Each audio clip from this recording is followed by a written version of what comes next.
আমাদের তো দাবি ছিল শিক্ষার্থীরা দাবি ছিল শিক্ষার্থীরা সেই শুরু থেকে মাঠে আসছে দাবি বাস্তবায়নের জন্য। এবং আপনারা দেখছেন এটা কোনোভাবে আর শিক্ষার্থীদের আন্দোলন নাই, এটা এখন গণ আন্দোলনে জনগণ, আমাদের দেশের জনগণ এখন ভাত ভোট আর ভালো থাকার অধিকার চায়।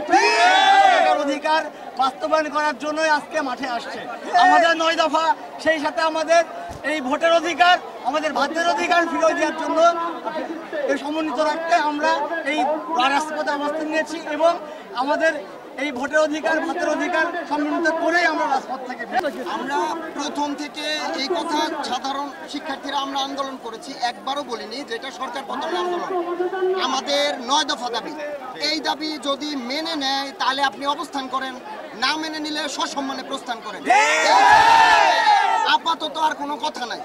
আমাদের শিক্ষার্থীদের যে 9 দফা দাবি এইটা নিয়ে আমরা রাস্তায় রয়েছি এবং আমাদের যে আবেগ, এই আবেগকে কেন্দ্র করে সরকার বর্তমানে যে পরিস্থিতিতে আছে তারা যদি আমাদের 9 দফা দাবি মেনে নিয়ে একটা সংশোধনে আসে তাহলে একটা কথাবার্তা চলতে পারে। কিন্তু বর্তমানে তাদের যে অবস্থা এবং আমাদের যে অবস্থা, গতকালকে খুলনায় যে ঘটনা সহিংসতা ঘটানো হয়েছে, এরপরে আমাদের এক কথা, আপনারা যদি 9 দফা দাবি 24 ঘন্টার মাঝখানে মেনে না নেয় তাহলে সরকার সসম্মানে পদত্যাগ করুক, সিদ্ধান্ত দিবে সরকার। গণতন্ত্র বলেছে সিদ্ধান্ত দিবে জনগণ, সিদ্ধান্ত দিবে জনগণ। আর যেহেতু আমরা গণজাগরণের আন্দোলনে নেমেছি, আপাতত আমাদের এই আন্দোলন গণ আন্দোলনের রূপ নিয়েছে। আমাদের 9 দফা দাবি মেনে নিতে হবে, নাহলে সসম্মানে সরকারের প্রস্থান করে নেওয়াই এখন উত্তম বলে আমরা মনে করি। শিক্ষার্থী এবং ছাত্র সমাজ রাজপথ আমরা ছাড়বো না।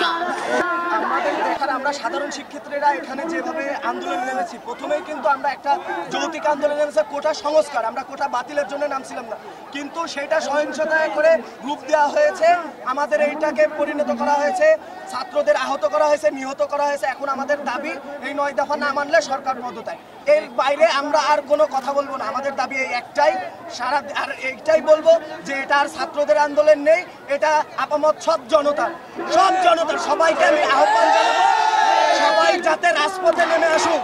আপনার সন্তান আহত হচ্ছে, নিহত হচ্ছে, আপনি কেমন বাবা মা, কেমন সন্তান জন্ম দিলেন, কেমন বাবা মা হলেন যে আপনি এখনো ঘরে বসে আছেন? রাজপথে আসুন, দেখেন রাজপথ রক্তে রঞ্জিত আপনার সন্তানের। আপনারা আসুন, আমাদের সাথে রাজপথে থাকুন, বিজয় অর্জন করে নিয়ে যান, ইনশাআল্লাহ বিজয়ে দেখা হবে।